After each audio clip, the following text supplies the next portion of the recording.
L'édito sport de Virginie Fulpin et nous parlons ce matin de Stéphanie Frappart qui vient d'être élue meilleure arbitre de foot au monde dans le classement féminin. Pour vous, Virginie, il faudrait regrouper les classements hommes et femmes chez les arbitres pour entrer vraiment dans une nouvelle ère. On dit madame ou monsieur l'arbitre? Vous pouvez accompagner cette question d'un rire un peu grave. Voilà ce qu'entend encore parfois Stéphanie Frappart sur le terrain. Faut rester zen, hein. Moi j'aurais envie de sortir des cartons à tout va. Ça montre bien que son ascension est semée d'embûches et qu'une femme doit encore prouver chaque jour qu'elle a sa place avec un sifflet dans le rond central.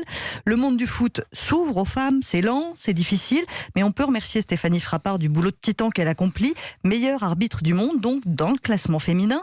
Chaque année, l'IFFHS, c'est une organisation d'études statistiques sur le foot, publie son classement des meilleurs arbitres. Et pour 2019, c'est donc Stéphanie Frappart qui a été sacrée. Je peux vous dire que ce genre de distinction est rare pour la France. Notre corps arbitral n'est pas au mieux de sa forme, hein. Un seul arbitre français en fait a été distingué, Michel Vautreau, en 1989. Oui, le mur de Berlin venait de tomber. On emploie souvent l'adjectif historique pour un rien, mais là il peut vraiment s'appliquer à Stéphanie Frappart. Mais pour vous, et c'est là qu'on va un peu plus loin, pour vous c'est juste un début. C'est une première, elle a arbitré la finale de la Coupe du Monde féminine cet été. Elle a été la première femme à arbitrer une Super Coupe d'Europe entre Chelsea et Liverpool. La première à arbitrer un match de Ligue 2, puis de Ligue 1. Tous les échelons, elle les a gravis et elle a essuyé toutes les remarques sexistes possibles. Dans le monde amateur, il y a un paquet d'insultes qui descendent des tribunes.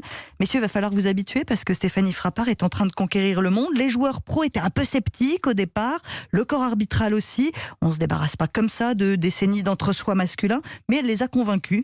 Donc pour aller plus loin, ce serait une bonne idée d'établir un classement mondial des arbitres sans distinction de sexe. Ils travaillent tous sur le même terrain. Ça m'étonnerait que Stéphanie Frappart ait peur de la concurrence des hommes. Puis si on veut l'égalité, ça passe aussi par ça. La meilleure arbitre du monde veut aussi susciter des vocations chez les jeunes filles. Il y a 1 millier d'arbitres femmes en France sur un total de 26 000. Même le public français réclame plus de femmes arbitres aujourd'hui. C'est un début, et puis de quoi couper le sifflet des réfractaires au changement.